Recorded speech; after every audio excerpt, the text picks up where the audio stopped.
भगवान शिव के 11वें अवतार माने जाने वाले श्री राम भक्त हनुमान जी का नाम लेने भर से सभी संकट टल जाते हैं। मंगलवार और शनिवार को महाबली हनुमान की उपासना तो सब करते हैं, लेकिन क्या आप जानते हैं कि आखिर वो कौन सी चीजें हैं जो हनुमान जी को सर्वशक्तिमान बनाती है? आज हम आपको उन्हीं दिव्य शक्तियों और निधियों के बारे में बताने वाले हैं। आइए जानते हैं कि महाबली हनुमान की अपरंपार शक्तियों और यथा निधियों का रहस्य। अष्ट सिद्धिनो निधि के दाता असबर दिन जानकी माता। हनुमान चालीसा की यह चौपाई तो आपने सुनी ही होगी, लेकिन क्या आपको इसका सही अर्थ मालूम है? इसी तरह हनुमान चालीसा की हर एक चौपाई का अर्थ जानने के लिए ऊपर दिए गए आई बटन के वीडियो को जरूर देखें। और अगर आप हमारी चैनल पर नए हैं तो चैनल को सब्सक्राइब करके पास में दी गई बेल आइकन को प्रेस करें। आइए जानते हैं क्या है सिद्धियों और निधियों का महत्व। श्री राम भक्त हनुमान को 8 सिद्धियों और 9 निधियों का वरदान माँ जानकी ने दिया था, और कहते हैं कि इन्हें संभालने की शक्ति भी केवल महाबली में ही थी। दुनिया में सबसे कीमती वस्तुएं है 9 निधियां, जिन्हें पा लेने के बाद किसी भी प्रकार के धन और संपत्ति की आवश्यकता नहीं रहती। इसी प्रकार अष्ट सिद्धियां दुनिया की सबसे बड़ी ताकत है, जिन्हें पा लेने के बाद व्यक्ति सर्वशक्तिमान हो जाता है। ये निधियां और सिद्धियां सामान्य दशा में नहीं मिल सकती। इन्हें पाने के लिए भगवान की विशेष कृपा की जरूरत है। निधियां और सिद्धियों पा लेना ही बड़ी बात नहीं होती, इन्हें अपने पास रख पाना भी बेहद मुश्किल है। जरा सी भी चूक हो जाने पर ये निधियां और सिद्धियां छीनी भी जा सकती है। केवल हनुमान जी ही ऐसे देव है जो अष्ट सिद्धियों और 9 निधियों से संपन्न है, और हनुमान जी की पूजा उपासना करने से ये सिद्धियां और निधियां प्राप्त भी की जा सकती है। कुल मिलाकर कुछ इस प्रकार 8 सिद्धियां हैं: अणिमा, लधिमा, गरिमा, प्राप्ति, प्राकाम्य, महिमा, ईशित्व और वसित्व। आइए इस सिद्धियों को विस्तार पूर्वक जानते हैं। पहली सिद्धि अणिमा है। इस सिद्धि के बल पर हनुमान जी कभी भी अति सूक्ष्म रूप धारण कर सकते हैं। इस सिद्धि का उपयोग हनुमान जी ने तब किया था जब वे समुद्र पार कर लंका पहुंचे थे। हनुमान जी ने अणिमा सिद्धि का उपयोग करके अति सूक्ष्म रूप धारण किया और पूरी लंका का निरीक्षण किया था। अति सूक्ष्म होने के कारण हनुमान जी के विषय में लंका के लोगों को पता तक नहीं चला था। दूसरी सिद्धि है महिमा। इस सिद्धि के बल पर हनुमान जी ने कई बार विशाल रूप धारण किया है। जब हनुमान जी समुद्र पार करके लंका जा रहे थे, तब बीच रास्ते में सुरसा नामक राक्षसी ने उनका रास्ता रोक लिया था। उस समय सुरसा को परास्त करने के लिए हनुमान जी ने स्वयं का रूप 100 योजन तक बड़ा कर लिया था। इसके अलावा माता सीता को श्री राम की वानर सेना पर विश्वास दिलाने के लिए महिमा सिद्धि का प्रयोग करते हुए स्वयं का रूप अत्यंत विशाल कर लिया था। तीसरी सिद्धि है गरिमा। इस सिद्धि की मदद से हनुमान जी स्वयं का भार किसी विशाल पर्वत के समान कर सकते हैं। गरिमा सिद्धि का उपयोग हनुमान जी ने महाभारत काल में भीम के समक्ष किया था। इस समय भीम को अपनी शक्ति पर घमंड हो गया था। उस समय भीम का घमंड तोड़ने के लिए हनुमान जी एक वृद्ध वानर रूप धारण कर रास्ते में अपनी पूंछ फैलाकर बैठे हुए थे। भीम ने देखा कि एक वानर की पूंछ रास्ते में पड़ी हुई है। तब भीम ने वृद्ध वानर से कहा कि वे अपनी पूंछ रास्ते से हटा ले। तब वृद्ध वानर ने कहा कि मैं वृद्धावस्था के कारण अपनी पूंछ हटा नहीं सकता, आप स्वयं हटा दीजिए।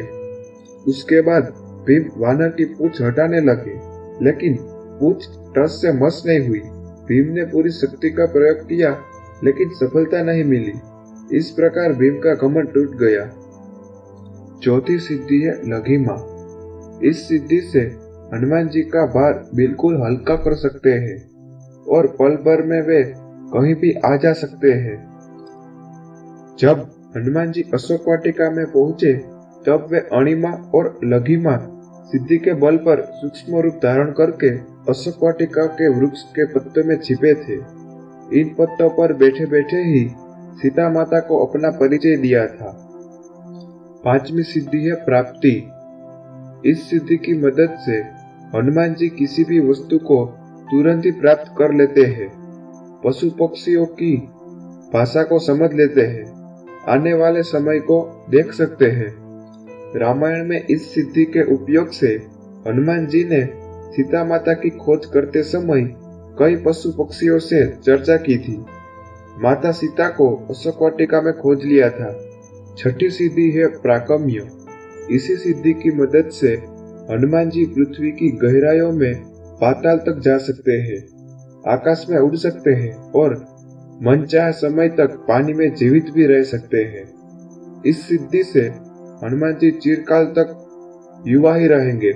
साथ ही वे अपनी इच्छा के अनुसार किसी भी देह को धारण कर सकते हैं। इस सिद्धि से वे किसी भी वस्तु को चिरकाल तक प्राप्त कर सकते हैं। सातवीं सिद्धि है ईशित्व। इस सिद्धि की मदद से हनुमान जी को दैवीय शक्तियां प्राप्त हुई है। ईशित्व के प्रभाव से हनुमान जी ने पूरी वानर सेना का कुशल नेतृत्व किया था। इसी सिद्धि के कारण उन्होंने सभी वानरों पर श्रेष्ठ नियंत्रण रखा। साथ ही इस सिद्धि से हनुमान जी किसी मृत प्राणी को भी फिर से जीवित कर सकते हैं। आठवीं और आखिरी सिद्धि है वशित्व। इस सिद्धि के प्रभाव से हनुमान जी जितेंद्रिय है और मन पर नियंत्रण रखते हैं। वशित्व के कारण हनुमान जी किसी भी प्राणी को तुरंत ही अपने वश में कर लेते हैं। हनुमान जी के वश में आने के बाद प्राणी उनकी इच्छा के अनुसार ही कार्य करता है। इस प्रभाव से हनुमान जी अतुलित बल के धाम है। तो ये थे 8 सिद्धियों का रहस्य। अब हम जानेंगे 9 निधियों का रहस्य। जो वस्तुएं बहुत दुर्लभ होती है वो निधियां कहलाती है। इनका उल्लेख ब्रह्मांड पुराण एवं वायु पुराण में मिलता है। पहली निधि है पद्म निधि। पद्म निधि के लक्षणों से संपूर्ण मनुष्य सात्विक गुणयुक्त होता है, तो उसकी कमाई गई संपदा भी सात्विक होती है। सात्विक तरीके से कमाई गई संपदा पीढ़ियों को तार देती है। इसका उपयोग साधक के परिवार में पीढ़ी दर पीढ़ी चलता रहता है। सात्विक गुणों से संपन्न व्यक्ति स्वर्ण, चांदी आदि का संग्रह करके दान करता है। दूसरी निधि है महापद्म निधि। यह निधि भी पद्म निधि की तरह सात्विक ही है, हालांकि इसका प्रभाव 7 पीढ़ी के बाद नहीं रहता। इस निधि से संपन्न व्यक्ति भी दानी होता है। तीसरी निधि है नील निधि। इस निधि में सत्व और रजगुण दोनों ही मिश्रित होते हैं। ऐसी निधि व्यापार द्वारा ही प्राप्त होती है, इसलिए इस निधि से संपन्न व्यक्ति में दोनों ही गुणों की प्रधानता रहती है। हालांकि इसे मधुर स्वभाव वाली निधि कहा गया है। ऐसा व्यक्ति जनहित के कामों करता है और इस तरह इस निधि का प्रभाव 3 पीढ़ियों तक रहता है। चौथी निधि है मुकुंद निधि। इस निधि में पूर्णतः रजोगुण की प्रधानता रहती है, इसलिए इसे राजसी स्वभाव वाली निधि कहा गया है। इस निधि से संपन्न व्यक्ति या साधक का मन भोगादि में ही लगा रहता है। यह निधि एक पीढ़ी के बाद नष्ट हो जाती है। पांचवी निधि है नंद निधि। इसी निधि में रज और तम गुणों का मिश्रण होता है। माना जाता है कि यह निधि साधक को लंबी आयु एवं निरंतर तरक्की प्रदान करती है।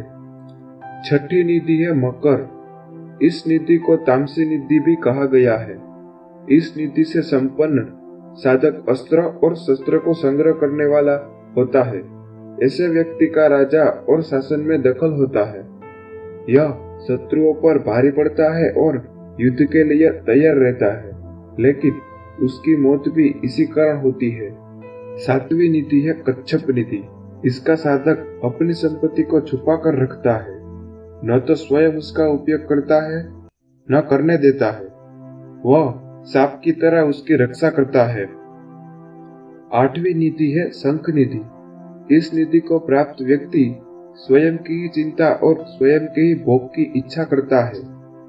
वह कमाता तो बहुत है, लेकिन उसके परिवार वाले गरीबी में ही जीते हैं। 9वीं और 8वीं नीति खर्व नीति। इसे मिश्रित नीति भी कहते हैं। नाम के अनुरूप ही यह नीति अन्य 8 नीतियों का सम्मिश्रण होती है। इस नीति से संपन्न व्यक्ति को मिश्रित स्वभाव का कहा गया है।